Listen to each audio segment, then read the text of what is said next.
ನಮಸ್ಕಾರ ಸ್ನೇಹಿತರೆ, ಹೇಗಿದ್ರೆ ಎಲ್ಲರೂ ಚೆನ್ನಾಗಿದ್ದಾರೆ ಅಂದ್ಕೊಂಡು ಸ್ನೇಹಿತರೆ. ಎಲ್ರಿಗೂ SPB ಮೀಡಿಯಾದ ಮತ್ತೊಂದು ವಿಡಿಯೋಗೆ ತಮಗೆಲ್ರಿಗೂ ಸ್ವಾಗತ ಸುಸ್ವಾಗತ. ಸ್ನೇಹಿತರೆ, ಈ 2026ರ ಈ ಒಂದು ವರ್ಷದಲ್ಲಿ ಫೆಬ್ರವರಿ 14ರ ನಂತರ ಈ ಮೇಷ ರಾಶಿಯವರ ಭವಿಷ್ಯ ಹೇಗಿರಲಿದೆ, ಈ ಫೆಬ್ರವರಿ ತಿಂಗಳಿನಲ್ಲಿ ಉಂಟಾಗ್ತಿರುವಂತಹ ಗ್ರಹ ಸಂಚಾರಗಳು ಪ್ರತಿಯೊಂದು ರಾಶಿಯವರ ಮೇಲೆ ಒಂದಿಷ್ಟು ಸಕಾರಾತ್ಮಕ ಬದಲಾವಣೆಗಳನ್ನು ತಂದರೆ ಒಂದಿಷ್ಟು ನಕಾರಾತ್ಮಕ ಬದಲಾವಣೆಗಳನ್ನು ಕೂಡ ತರ್ತಾ ಬರ್ತದೆ. ಅದೇ ರೀತಿಯಲ್ಲಿ ಈ ಫೆಬ್ರವರಿ 14ರ ನಂತರವೂ ಕೂಡ ಈ ಗ್ರಹ ಸಂಚಾರದ ಬದಲಿನಿಂದಾಗಿ ಸಾಕಷ್ಟು ಬದಲಾವಣೆಗಳನ್ನು ನಿಮ್ಮ ಜೀವನದಲ್ಲಿ ಕಾಣ್ತಾ ಬರ್ತೀರಿ ಸ್ನೇಹಿತರೆ.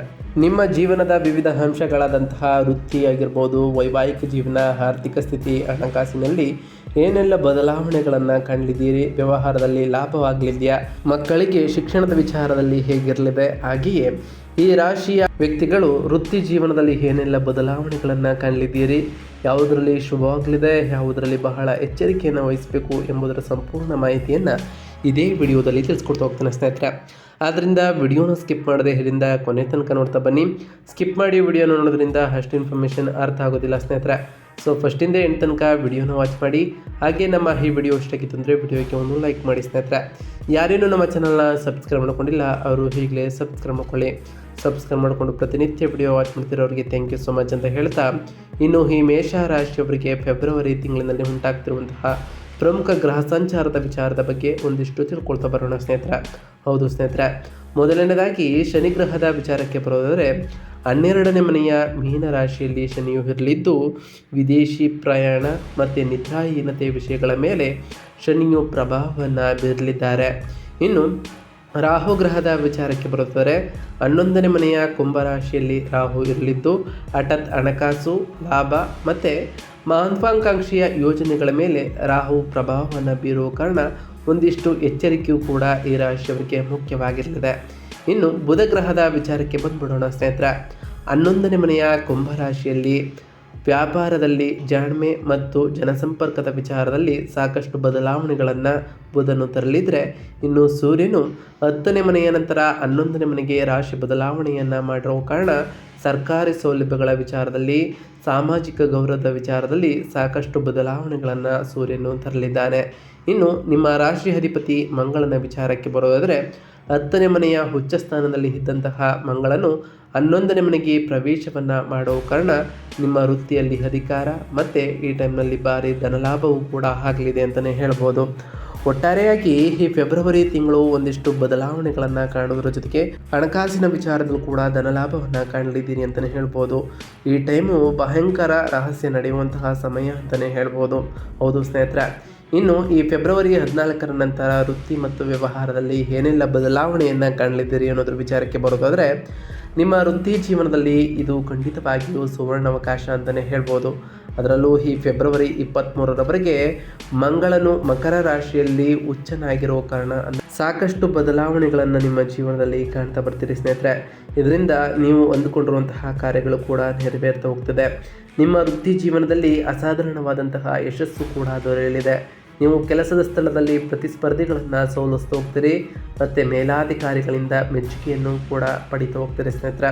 ಅದರಲ್ಲೂ ಈ ರಾಶಿಯ ವ್ಯಕ್ತಿಗಳು ಬಡ್ತಿ ಅಥವಾ ದೊಡ್ಡ ಜವಾಬ್ದಾರಿಗಾಗಿ ಕಾಯುತ್ತಿದ್ದರೆ ಈ ಫೆಬ್ರವರಿ ಕೊನೆಯ ದಿನಗಳಂದು ಈ ರೀತಿಯ ಶುಭ ವಾರ್ತೆಗಳನ್ನು ಕೇಳ್ತಾ ಹೋಗ್ತೀರಿ ಅಂತಲೇ ಹೇಳ್ಬೋದು. ಅದರಲ್ಲೂ ಈ 2ನೇ ವಾರದಲ್ಲಿ ಕುಂಭರಾಶಿಯ ಪ್ರಭಾವ ಬಹಳಷ್ಟು ಹೆಚ್ಚಾಗಿರಲಿದೆ ಅಂತಲೇ ಹೇಳ್ಬೋದು.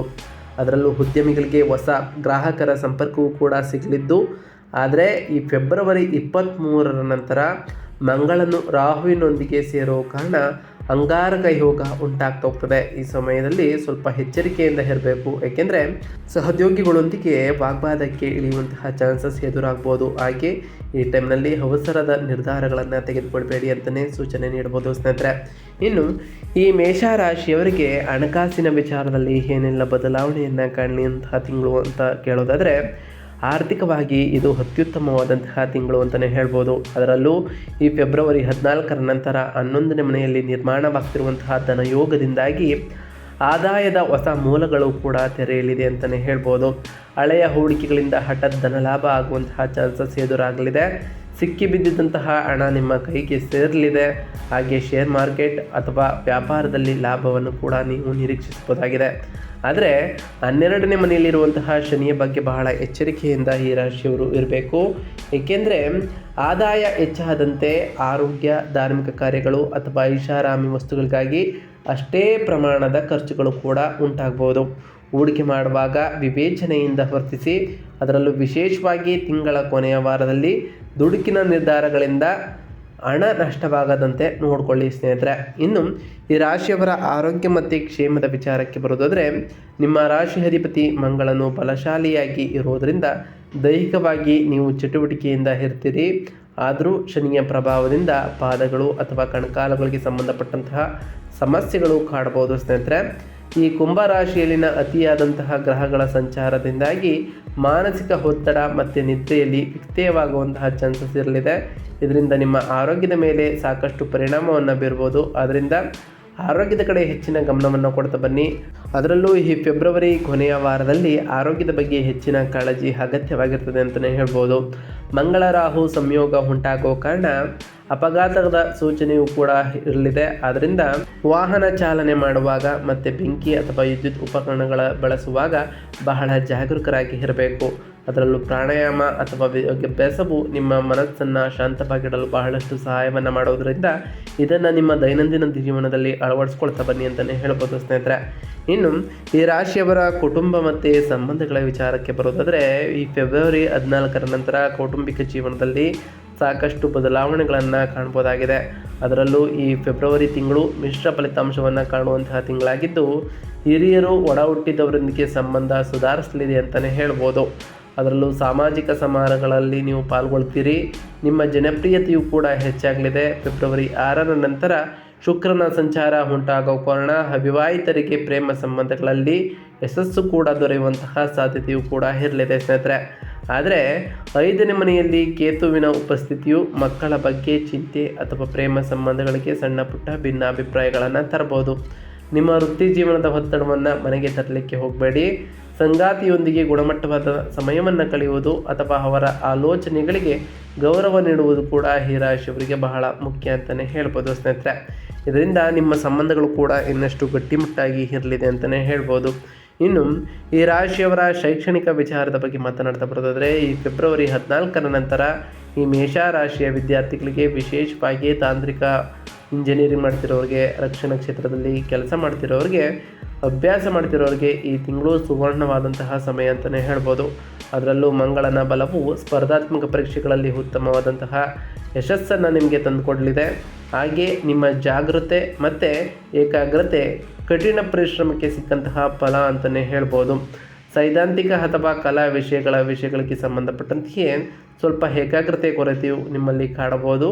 ವಿದೇಶದಲ್ಲಿ ಉನ್ನತ ಶಿಕ್ಷಣ ಪಡೆಯಲು ಇಚ್ಛಿಸುವಂಥವರಿಗೆ ಈ ತಿಂಗಳು ಪೂರಕವಾದಂತಹ ಸುದ್ದಿಗಳು ಕೂಡ ಸಿಗಲಿದೆ ಅಂತಲೇ ಹೇಳ್ಬೋದು ಸ್ನೇಹಿತರೆ. ಇದರಿಂದ ನೀವು ಹೊಂದಿಕೊಂಡಿರುವಂತಹ ಕಾರ್ಯಗಳು ಕೂಡ ಯಾವುದೇ ಅಡೆತಡೆ ಇಲ್ಲದೆ ನೆರವೇರ್ತಾ ಬರ್ತದೆ ಅಂತಲೇ ಹೇಳ್ಬೋದು ಸ್ನೇಹಿತರೆ. ಇನ್ನು ಈ ಮೇಷ ರಾಶಿಯವರು ಈ ಫೆಬ್ರವರಿ 14ರ ನಂತರ ಮಾಡಬೇಕಾಗಿರುವಂತಹ ಸರಳ ಪರಿಹಾರಗಳೇನು? ಉಚ್ಚ ಮಂಗಳನ ಶುಭ ಫಲಗಳನ್ನು ಹೆಚ್ಚಿಸಲು ಮತ್ತು ಶನಿ ಮತ್ತು ಮಂಗಳ ರಾಹು ಸಂಯೋಗದಿಂದ ಉಂಟಾಗ್ತಿರುವಂತಹ ನಕಾರಾತ್ಮಕ ಪ್ರಭಾವಗಳನ್ನು ಕಡಿಮೆ ಮಾಡಲು ಈ ರಾಶಿಯವರು ನಾವು ತಿಳಿಸ್ಕೊಡುವಂತಹ ಸರಳ ಪರಿಹಾರಗಳನ್ನು ಮಾಡ್ತಾ ಬನ್ನಿ ಸ್ನೇಹಿತರೆ. ಇದರಿಂದ ನಿಮ್ಮ ಜೀವನದಲ್ಲಿ ಸಾಕಷ್ಟು ಬದಲಾವಣೆಗಳನ್ನು ಕಾಣಬಹುದಾಗಿದೆ. ಮೊದಲನೇದಾಗಿ ಮಾಡಬೇಕಾಗಿರುವಂತಹ ಪರಿಹಾರ ಏನು ಅಂತಂದರೆ, ಪ್ರತಿ ಮಂಗಳವಾರದಂದು ಕೆಂಪು ಬೇಳೆ ಅಥವಾ ತಾಮ್ರದ ವಸ್ತುವನ್ನು ಬಡವರಿಗೆ ದಾನವನ್ನು ಮಾಡಿ ಸ್ನೇಹಿತರೆ. ಮಂಗಳ ಗ್ರಹ ಮತ್ತು ರಾಹು ಗ್ರಹದ ತೀವ್ರತೆಯನ್ನು ಕಡಿಮೆ ಮಾಡಲು ಶ್ರೀ ಸುಬ್ರಹ್ಮಣ್ಯ ಸ್ವಾಮಿಗೆ ಆರಾಧನೆಯನ್ನು ಮಾಡಿ, ಹಾಗೆಯೇ ನಿಮ್ಮ ಕೈಲಾದಷ್ಟು ಬಡವರಿಗೆ ದಾನವನ್ನು ಮಾಡಿ ಸ್ನೇಹಿತರೆ. ಪ್ರತಿ ಮಂಗಳವಾರದಂದು ಹನುಮಾನ್ ಚಾಲಿಸವನ್ನು ಪಠಿಸೋದ್ರಿಂದ ಆ ಹನುಮಂತನ ಕೃಪೆಯೂ ಕೂಡ ನಿಮ್ಮ ಮೇಲೆ ಇರಲಿದೆ ಸ್ನೇಹಿತರೆ. ಪ್ರತಿ ಶನಿವಾರದಂದು ಸಂಜೆ ಅಶ್ವತ್ಥ ಮರದ ಕೆಳಗೆ ಎಳ್ಳೆಣ್ಣೆಯ ದೀಪವನ್ನು ಹಚ್ಚುತ್ತಾ ಬನ್ನಿ. ಹಾಗೆ ಅನಗತ್ಯವಾದಂತಹ ಖರ್ಚು ಮತ್ತು ಮಾನಸಿಕ ಒತ್ತಡವನ್ನು ಕಡಿಮೆ ಮಾಡ್ತಾ ಹೋಗ್ತದೆ. ಹಾಗೆ ಈ ಟೈಮ್ನಲ್ಲಿ ನಿಮಗೆ ಸಾಧ್ಯವಾದರೆ ಶನಿದೇವರ ದೇವಾಲಯಕ್ಕೆ ತೆರಳಿ ಶನಿದೇವರಿಗೆ ಪ್ರಿಯವಾಗಿರುವಂತಹ ಕಪ್ಪು ಎಳ್ಳಿನ ಬತ್ತಿಯನ್ನು ಹಚ್ಚಿ ಓಂ ಶಂ ಶನೈಶ್ವರಾಯ ನಮಃ ಎಂಬ ಮಂತ್ರವನ್ನು ಜಪಿಸೋದ್ರಿಂದ ಆ ಶನಿದೇವರ ಸಕಾರಾತ್ಮಕ ಪ್ರಭಾವಕ್ಕೆ ನೀವು ಒಳಗಾಗ್ತೀರಿ ಸ್ನೇಹಿತರೆ. ಇನ್ನು ಹನುಮಾನ್ ಚಾಲಿಸದ ವಿಚಾರಕ್ಕೆ ಬರೋದಾದರೆ, ಪ್ರತಿದಿನ ಹನುಮಾನ್ ಚಾಲಿಸವನ್ನು ಪಠಿಸಿ ಅಥವಾ ಆಲಿಸಿಕೊಳ್ಳಿ. ವಿಶೇಷವಾಗಿ ಮಂಗಳವಾರ ಮತ್ತು ಶನಿವಾರದಿಂದ ಮಾಡೋದರಿಂದ ಸಾಕಷ್ಟು ಬದಲಾವಣೆಗಳನ್ನು ಕಾಣ್ತಾ ಬರ್ತೀರಿ. ಹಾಗೆ ಪ್ರತಿ ಮಂಗಳವಾರ ಮತ್ತು ಶನಿವಾರದಂದು ಹನುಮಾನ್ ದೇವಸ್ಥಾನಕ್ಕೆ ತೆರಳಿ ಆ ಹನುಮಂತನ ಕೃಪೆಗೆ ನೀವು ಪಾತ್ರರಾಗ್ತೀರಿ ಅಂತಲೇ ಹೇಳ್ಬೋದು ಸ್ನೇಹಿತರೆ.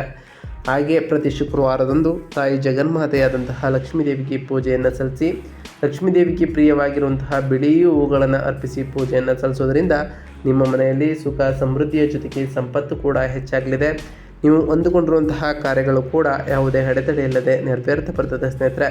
ಪ್ರತಿ ಗುರುವಾರದಂದು ಓಂ ಗುರುಭ್ಯೋ ನಮಃ ಎಂಬ ಮಂತ್ರವನ್ನು ಜಪಿಸಿ, ಹಾಗೆ ಗುರುದೇವರಿಗೆ ಪ್ರಿಯವಾಗಿರುವಂತಹ ಹಳದಿ ಬಣ್ಣದ ವಸ್ತುಗಳನ್ನು ಬಡವರಿಗೆ ದಾನ ಮಾಡಿ, ಇದರಿಂದ ಸಾಕಷ್ಟು ಬದಲಾವಣೆಗಳನ್ನು ನಿಮ್ಮ ಜೀವನದಲ್ಲಿ ಕಾಣಬಹುದಾಗಿದೆ ಸ್ನೇಹಿತರೆ. ನಾವು ತಿಳಿಸ್ಕೊಟ್ಟಿರುವಂತಹ ಈ ಎಲ್ಲ ಸರಳ ಪರಿಹಾರಗಳನ್ನು ಈ ರಾಶಿಯವರು ಮಾಡಿದ್ದೇ ಆದರೆ ನಿಮ್ಮ ಜೀವನದಲ್ಲಿ ಸಾಕಷ್ಟು ಬದಲಾವಣೆಗಳನ್ನು ಕಾಣ್ತಾ ಬರ್ತೀರಿ. ನೀವು ಅಂದುಕೊಂಡಿರುವಂತಹ ಕಾರ್ಯಗಳು ಕೂಡ ಯಾವುದೇ ಅಡೆತಡೆ ಇಲ್ಲದೆ ನೆರವೇರ್ತಾ ಬರ್ತದೆ ಸ್ನೇಹಿತರೆ. ಇದಾಗಿತ್ತು ಇವತ್ತಿನ ಒಂದು ವಿಡಿಯೋ ಸ್ನೇಹಿತರೆ. ವಿಡಿಯೋ ಇಷ್ಟ ಆಗಿತ್ತು ಅಂದರೆ ವಿಡಿಯೋಕ್ಕೆ ಒಂದು ಲೈಕ್ ಮಾಡಿ. ಯಾರೇನೂ ನಮ್ಮ ಚಾನಲ್ನ ಸಬ್ಸ್ಕ್ರೈಬ್ ಮಾಡ್ಕೊಂಡಿಲ್ಲ ಅವರು ಈಗಲೇ ಸಬ್ಸ್ಕ್ರೈಬ್ ಮಾಡ್ಕೊಳ್ಳಿ. ಸಬ್ಸ್ಕ್ರೈಬ್ ಮಾಡ್ಕೊಂಡು ಪ್ರತಿನಿತ್ಯ ವಿಡಿಯೋನ ವಾಚ್ ಮಾಡ್ತಿರೋರಿಗೆ ಥ್ಯಾಂಕ್ ಯು ಸೊ ಮಚ್ ಅಂತ ಹೇಳ್ತಾ, ಹಾಗೆ ಕಮೆಂಟ್ನಲ್ಲಿ ಓಂ ಶನೈಶ್ವರಾಯ ನಮಃ, ಓಂ ಅಂಗರಾಯಕಾಯ ನಮಃ, ಓಂ ಗುರುಭ್ಯೋ ನಮಃ, ಓಂ ಲಕ್ಷ್ಮೀನಾರಾಯಣ ನಮಃ ಎಂದು ಕಮೆಂಟ್ ಮಾಡಿ ಸ್ನೇಹಿತರೆ. ಆ ಶನಿದೇವರು, ಮಂಗಳದೇವ, ಗುರುದೇವ, ಲಕ್ಷ್ಮೀನಾರಾಯಣ ನಿಮಗೆ ಆಯುಷ್ಯ ಆರೋಗ್ಯ ಸಮೃದ್ಧಿಗಳನ್ನು ಕೊಟ್ಟು ಕಾಪಾಡಲಿ. ನೀವು ಅಂದ್ಕೊಂಡಿರುವಂತಹ ಕಾರ್ಯಗಳು ಕೂಡ ಯಾವುದೇ ಅಡೆತಡೆ ಇಲ್ಲದೆ ನೆರವೇರಲಿ ಅಂತ ಆ ದೇವರಲ್ಲಿ ಕೇಳ್ಕೊಳ್ತಾ ಇವತ್ತಿನ ಒಂದು ವಿಡಿಯೋನ ಮುಗಿಸ್ತಿದ್ದೀನಿ ಸ್ನೇಹಿತರೆ. ಸಿಗ್ತೀನಿ ಮತ್ತೊಂದು ವಿಡಿಯೋದೊಂದಿಗೆ. Thank you for watching.